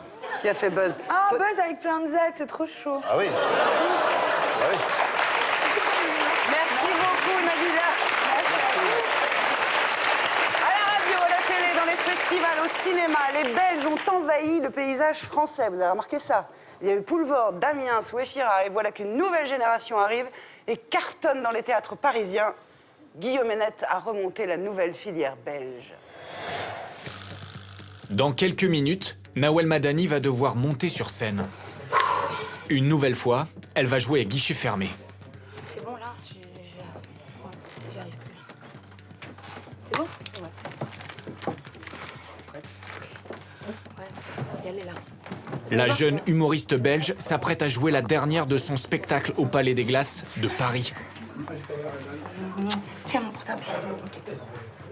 Après 3 mois de représentation, c'est l'heure du grand final, devant 600 personnes. C'est bon là. Sarah, tu peux lancer. Ah, c'est bon, on peut y aller. Je veux qu'on retourne le Palais des Glaces pour accueillir Nawel Madani.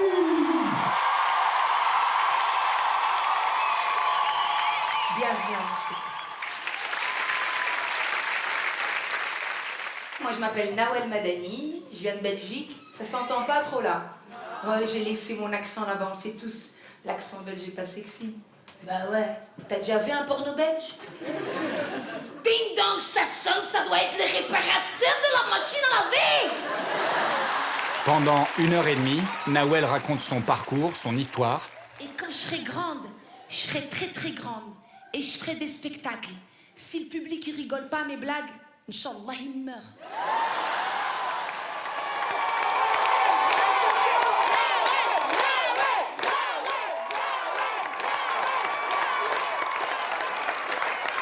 Merci de croire en moi, merci beaucoup. Depuis plusieurs mois, c'est vrai, le public français croit en Nawel Madani, en cette jeune Belge de 30 ans née à Anderlecht, mais que la France semble avoir adopté. Il est comment le public français? Il est magique. C'est pas ça te va magique. Ce succès, cette notoriété, Nawel Madani l'affirme, elle n'aurait jamais pu l'avoir si elle n'avait pas franchi la frontière. En Belgique, on n'a pas de vitrine, on n'a pas d'émission de divertissement. Il n'y a rien du tout. Non, il n'y a pas d'émission. Du côté de la Flandre, oui, mais pas en francophonie, il n'y a rien du tout. Et puis même, on n'a pas ne fût-ce qu'une radio comme Rire et Chanson où nos sketchs pourraient passer, ça n'existe pas. Donc, on est obligé de partir. C'est pour ça qu'on est tous ici. Depuis quelque temps, en effet, les humoristes belges sont partout, à la radio, sur les plateaux télé, dans les émissions de divertissement, on se les arrache. Sur scène, leur spectacle attire de plus en plus de monde. Le spectacle s'appelle Belge et méchant, mais j'ai été très bien reçu ici en France. C'est manifestement un pays accueillant, hein, de toute façon, la France ouverte, un cosmopolite, où des gens du monde entier, quelle que soit leur religion, leur culture, ou des gens de partout, donc viennent tous les jours pour toucher les allocations familiales, et je trouve ça très bien. Pendant plusieurs semaines, nous avons suivi ces nouveaux visages de l'humour belge, des nouveaux visages qui ont un objectif, envahir la France. Et là, tu mets un noir.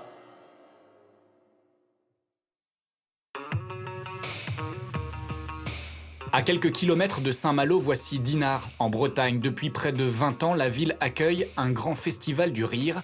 Et cette année, pour l'ouverture du show, les organisateurs ont prévu un gala complètement belge. Ils ont donc invité des humoristes 100% made in Bruxelles, parmi eux Alex Vizorek et Cody.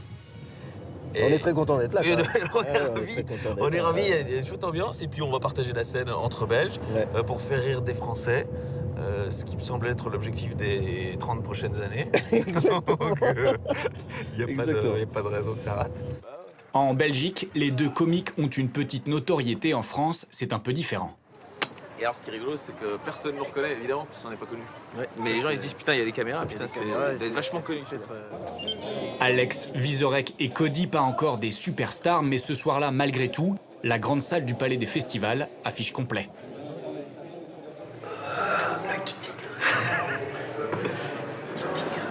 L'œil du coq wallon. Sur scène, ils rejoignent un autre Belge, Geoffrey Van Bruggen. Ensemble, ils vont taquiner les Français. Moi, ça me rend dingue, hein, tous ces artistes qui veulent être belges, quoi. Alors que moi, je fais tout pour être français. Je joue en France, je bois du vin, j'ai une haute estime de moi. En Belgique, on aime se foutre de notre propre gueule. Alors que vous, en France, vous préférez vous foutre de la gueule des autres. Voilà. Hein? Merci pour vous, merci. Les humoristes belges auraient-ils quelque chose en plus? Comment expliquer leur popularité?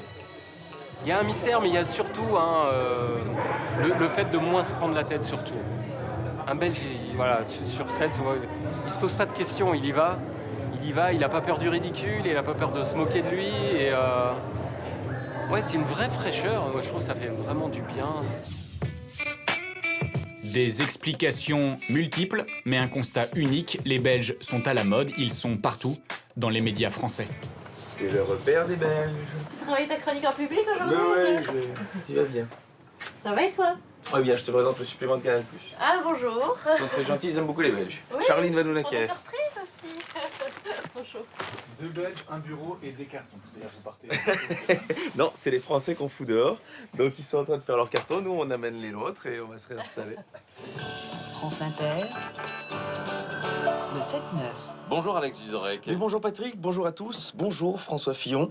Alors j'ai ceci qui est très sympa, des amis à chaque étage. C'est l'histoire de Gaston, un éléphant qui emménage dans un nouvel immeuble et il se rend compte que tous ses voisins sont sympas. Des amis à chaque étage, ça reflète assez bien l'ambiance à l'UMP. Enfin, disons si on reste au rez-de-chaussée quoi, mais voilà, ça c'est une première proposition. Les Français, j'ai l'impression, sont je sais pas si on peut dire crise identitaire, mais enfin ils aimeraient bien savoir qui ils sont parce qu'ils n'arrivent pas à se le dire eux-mêmes. Et donc l'idée que ça vienne de l'extérieur, avec en plus le petit frère, c'est-à-dire qu'ils ont toujours été relativement paternalistes avec nous, ça rend comment dire, le miroir plus crédible et plus accepté. Donc ce qu'ils n'ont pas accepté pendant longtemps en se foutant de notre gueule, aujourd'hui ils viennent nous le demander et comme nous on est magnanime, on le donne. C'est vrai, pendant des années, les Français se sont moqués des Belges. L'heure de la revanche aurait-elle sonné? Coluche et ses bonnes blagues sur les Belges où il nous fait passer pour 10 millions d'imbéciles en racontant partout qu'on ne cueille pas les cerises avec la queue parce qu'on a déjà du mal avec la main ou qu'on a arrêté le water polo parce qu'on avait noyé tous les chevaux. Ça m'énerve, ça! Ça vraiment, ça m'énerve! C'est vraiment des trucs pour faire passer pour des cons et c'est vraiment de merde. Enfin bon, lui, heureusement, un camion lui a fermé sa grande gueule. Ou, je sais pas, sur une départementale, quelque part. La provocation, une des armes préférées de Walter, c'est aussi la clé de son succès. Belge et méchant, il se moque ouvertement de la France, un pays qui se prendrait un peu trop au sérieux. Ça veut dire quoi? Il y a une arrogance française? Non, je pense qu'en fait c'est mignon. Si vous voulez protéger votre image, faut pas avoir l'air d'un con. C'est un signe de faiblesse te rend vulnérable. On a besoin Moi je pense que nous sommes salutaires. Je pense que nous sommes salutaires pour cette raison-là, parce qu'on vous rappelle qu'on peut vivre en étant faible un peu de temps en temps. Et si on a du mal à se le dire? Je pense que les Français, vous avez du mal un peu à vous le dire, ouais. Bah alors merci. Mais de rien. Franchement, tout plaisir est pour moi. La marque belge réussit bien à Walter, lui aussi est présent à la radio le matin. Prenez Jésus, par exemple, Jésus-Christ. Vous savez, ce leader syndical palestinien qui prenait 40 jours de vacances par an pour faire de la randonnée dans le désert. Bien. Une plume acide qui a aussi séduit les émissions de télévision. Je suis avec Walter, on va se répéter sa chronique. Cela dit, célébrer Jeanne d'Arc en mai, c'est malin. C'est le début de la saison des barbecues. Télé, radio, ciné, tout, je prends tout, je suis boulimique. Bonjour. Qui ça peut bien être? Je me posais la question. Moins exposé médiatiquement, Cody est lui aussi en train de se faire connaître en France, notamment grâce à un de ses amis plutôt populaire en ce moment dans l'Hexagone. Stro! Stro! Quand je dis Stro, vous dites Maï! Stro! Stro Maï! Les deux hommes se connaissent bien. Je sais pas si t'es déjà allé chez Drucker, mais il a le même, hein? C'est vrai. En mars dernier, le journal Les Inrocks confie sa rédaction en chef à l'artiste qui décide de faire une pleine page sur son petit protégé. Cody, c'est pour moi l'un des types les plus drôles de Belgique. Attends, mais ça, c'est difficile après, parce qu'après, il faut assurer derrière. Ça fait extrêmement plaisir. C'est un petit papier pour cet homme-là. C'est un grand papier pour moi, quoi. Depuis cet article, les coups de fil se multiplient, sa popularité monte en flèche. Tu fais la grande vedette? Ben oui. Tu le mérites, hein, c'est bien. Sans Cody. Ça va? Quand Cody se produit sur scène, les spectateurs sont de plus en plus nombreux, quel que soit leur prénom. Bonjour. Kevin. Bonjour. Je vais pas faire de vanne sur ton prénom, Kevin. C'est trop facile, Kevin. Tu ne mérites pas ça. Merci à tous, bonne soirée. Être applaudi en Belgique, c'est bien, c'est encourageant, mais ça ne suffit pas. On est obligé, nous, en tant qu'artistes belges, en tant que producteurs belges, de faire passer nos artistes par la France pour revenir après en Belgique avec le cachet français et l'adoubement des Français. Validé par la France. Voilà, validé par la France, exactement, pour pouvoir remplir des plus grandes salles encore ici. Et c'est vraiment le parcours de quasi tous les artistes belges. Ce parcours, c'est précisément celui de Nawel Madani après Paris. Nous l'avons retrouvé à Bruxelles. On refait cette entrée. 4, 3, 2, et pam, pam, pam, pam, et turn up for what? On reprend? Après son succès fulgurant en France, elle a pu décrocher le Graal en Belgique, jouer ici au Cirque Royal, l'équivalent pour nous de l'Olympia. Je suis tellement attendue. Les places, elles sont parties tellement vite. Je me suis dit, waouh! Maintenant, est-ce que je vais pouvoir les contenter? Est-ce que... Voilà, t'as l'impression... T'as pas envie de bluffer, là. Plus de stress, plus de pression, mais aussi plus de moyens. 30 danseurs sur scène et 1500 personnes dans le public. Ça, c'est pour mon public belge.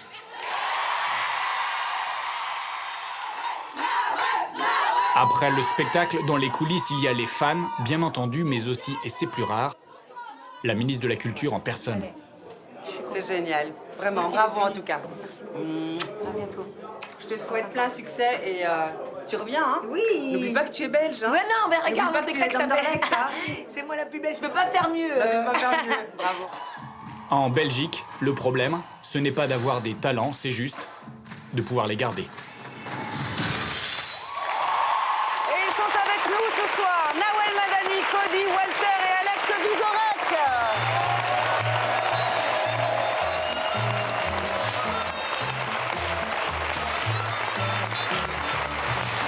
Bienvenue. Bienvenue. On est envahi par des Belges. Il y en a partout, l'ami. Alors. Bonsoir.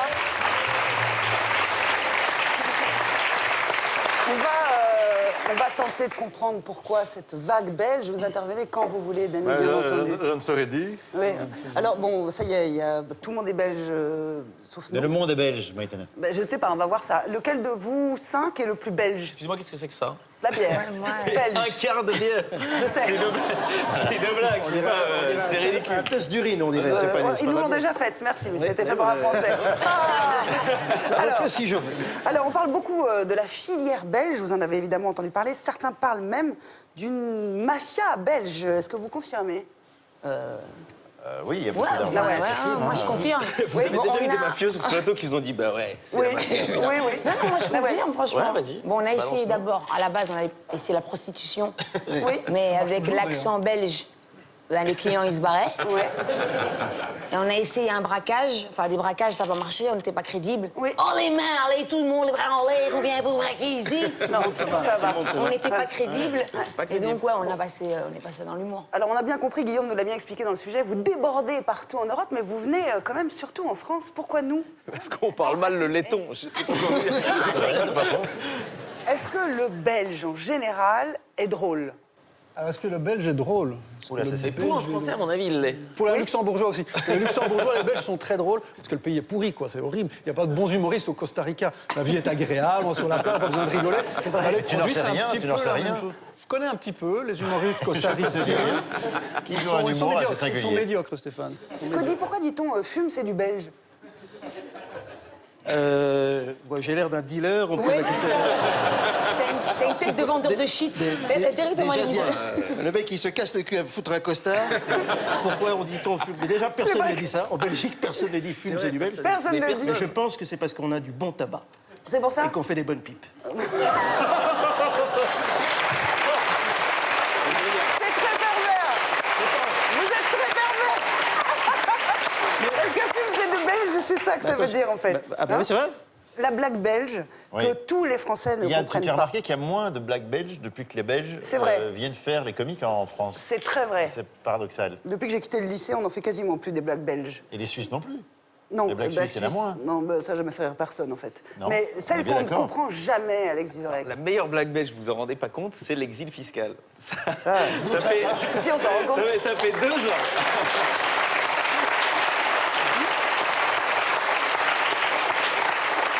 Toutes vos grosses fortunes viennent remplir notre caisse et vous faites rien. Donc, alors, moi, continuez, elle est bonne. Hein, et ça fait notre bonne fortune. Ah oui, les plus courtes sont les plus longues. Alors, je vais vous présenter maintenant quelqu'un qui s'est fâché avec les Corses, il s'est fâché avec les Arméniens, il s'est également fâché avec des associations d'handicapés, avec des féministes, avec Manuel Valls. Et ce soir, il a eu envie d'avoir des embrouilles avec vous tous, en même temps. Pierre-Emmanuel Barré trouve qu'on en fait trop avec les Belges. Et il va vous le dire bien en face. Bonsoir, Pierre-Emmanuel. Bonsoir, merci. Alors, avant toute chose, je tiens à rassurer les téléspectateurs. Contrairement aux personnes qui envahissent le plateau aujourd'hui, je suis français de souche. Je suis également hétérosexuel et d'éducation chrétienne. Autant vous dire que je suis une sorte d'ovni à la télévision. Maïtena, une autre charmante présentatrice, suissesse, si je ne m'abuse. Les deux, française et suisse. C'est à moitié bien. Maïtena donc m'a demandé d'apporter un peu de lumière sur le phénomène de ces humoristes belges qui trustent nos écrans et viennent jusque dans nos bras égorger nos fils et nos compagnes.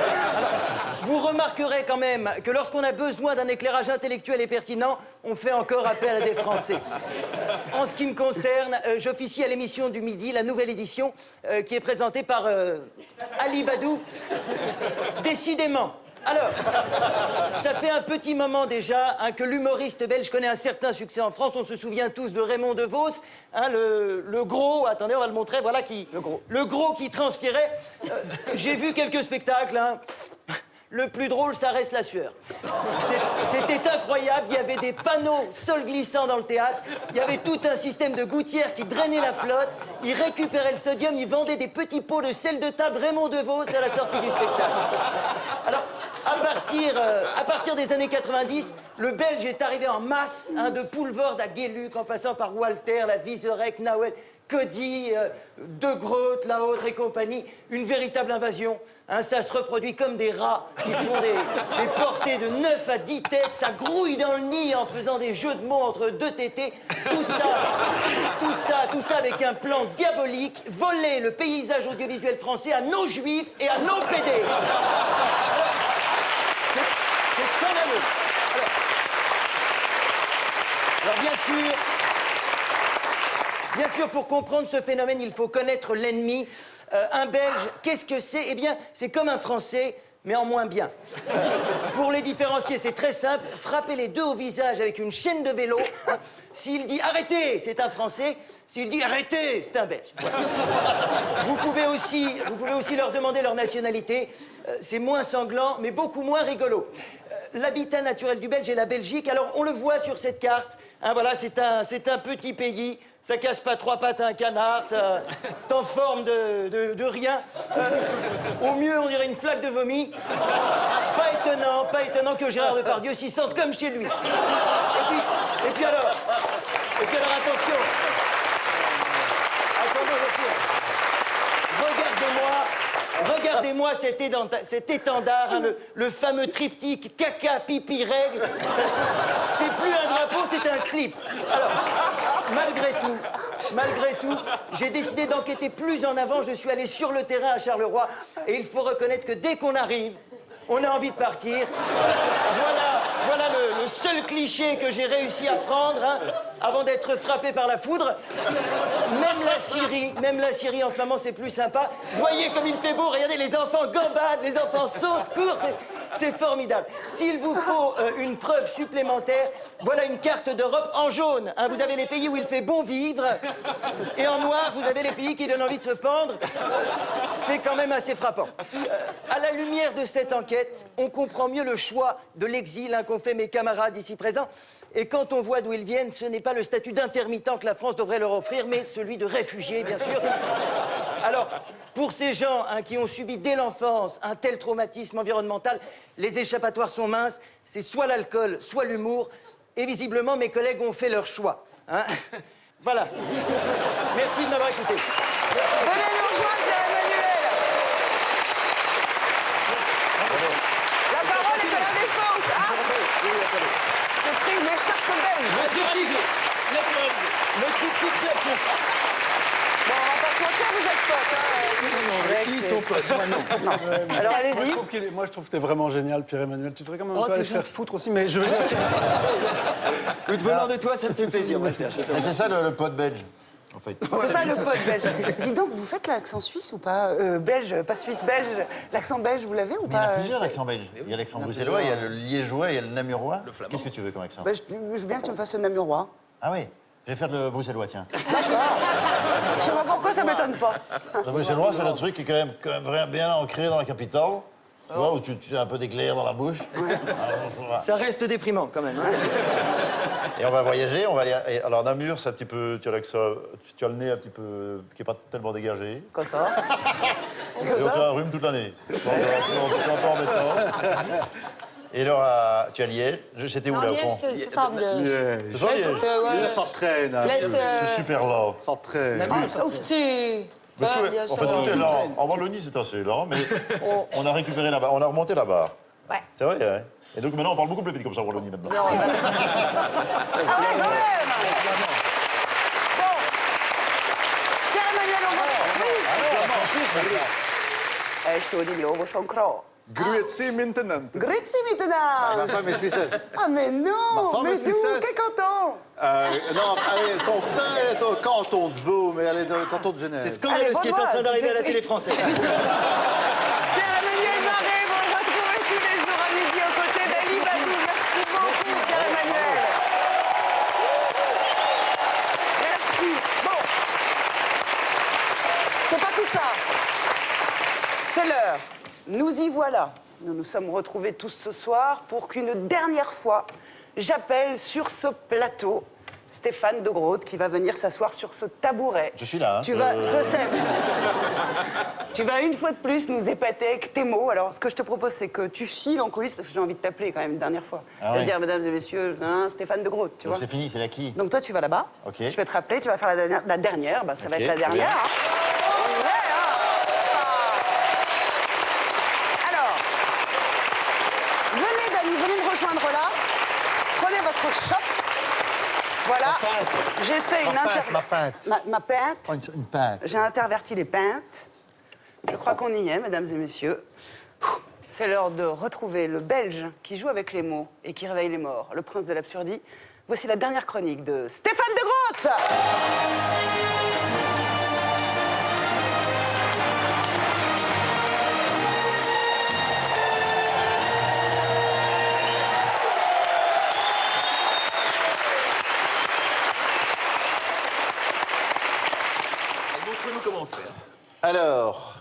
savez sûrement pas, et si vous le saviez, vous auriez pu me le faire savoir après tout ce que j'ai su pour vous.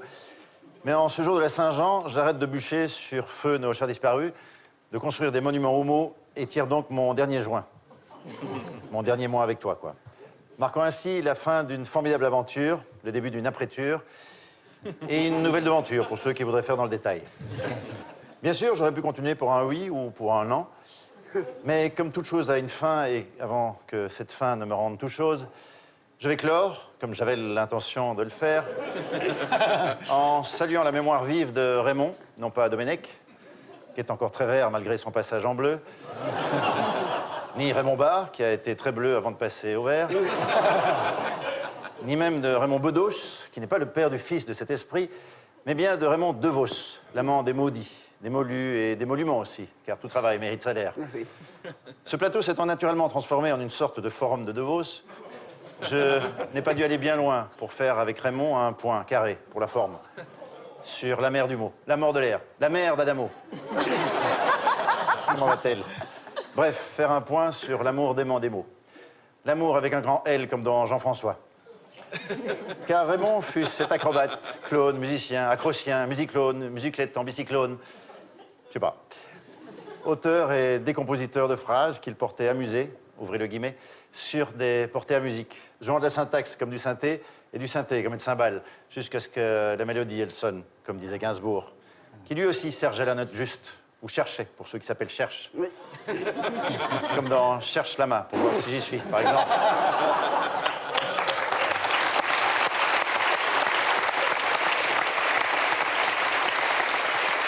Ah, quelle formidable fête cela fut de jouer en votre compagnie au chat et au sourire, avec cette soutenable légèreté des lettres.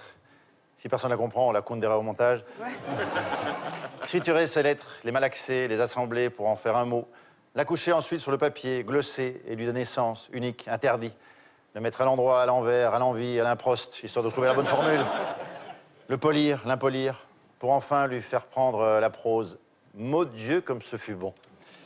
À force de me prendre au jeu, puis de me prendre au mot, puis de me prendre la tête, ben, je me suis pris des mots de tête, forcément. En même temps, j'en ai toujours eu. Ça remonte à mon père, qui a mis graine. Et à mes pères aussi, qui ont migré vers le plaisir de cette écriture libre et joyeuse, sérieusement absurde. Je pense à Pierre, qui, même éloigné, fait partie des proches et m'a aidé à bâtir l'édifice spirituel. À Coluche, dont on mesure encore aujourd'hui les restants du cœur. Et puis je pense à mon ami Danny, avec qui j'ai fait un bout de chemin, court mais trash. Toujours là pour me conseiller. Fais pas ch'ti, fais pas ch'ta. Et avec le sourire en prime, car jamais Danny boude.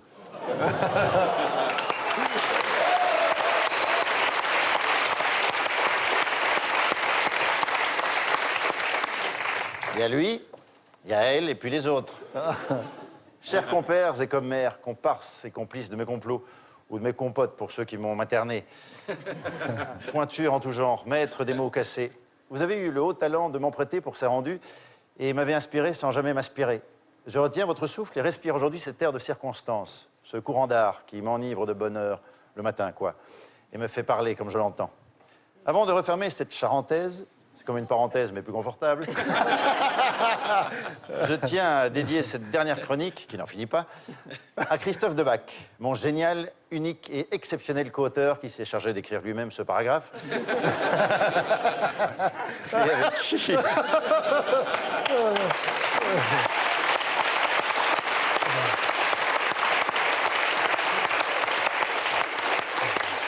Et avec qui j'ai navigué sur ces discours fleuves. À Elsa de Seigne, grâce à qui l'hémoglobine, ce qui ne veut absolument rien dire, mais comme ça l'a dernière, on s'en fout. Et puis pour reprendre la préface de mon livre, je dédie aussi cette der des der à ma mère, qui a fait de moi un fils, à ma femme Odile, qui a fait de moi un mari, et avec qui je suis en phrase depuis près de 15 ans, à mes filles, mes joyaux, mes joyeuses, qui ont fait de moi un père, à ces femmes qui ont fait de moi un homme, à vous, vous là qui me regardez, qui avez fait de moi ce que je suis devenu, à Canal qui m'a décodé et offert... qui m'a décodé et offert cette tribune, même si j'aurais préféré une yaourtière, hein, question de rangement. Et puis à toi, à Maïtena, que vais-je faire? Ben oui, je ne pouvais quand même pas finir sans te faire un dernier petit béco. Alors voilà, à vous tous, je vous le dis le plus simplement du mot, merci. Et puis, comme disait l'autre, Raymond-nous vivants.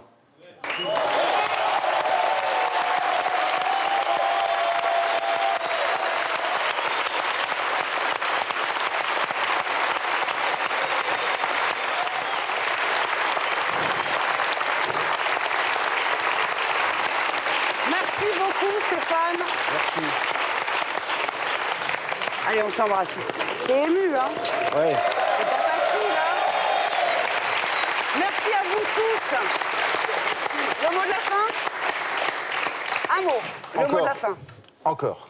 Merci à tous les Belges qui sont sur ce plateau. Merci à tous ceux qui ne le sont pas belges. Merci à vous, Dany, d'avoir été avec nous. Merci, David. Merci, David. Merci pour cette émission cadeau. Bah ouais, c'est cadeau. Merci, David. À dimanche prochain pour un nouveau numéro du Supplément. Salut à tous et bonne route à toi.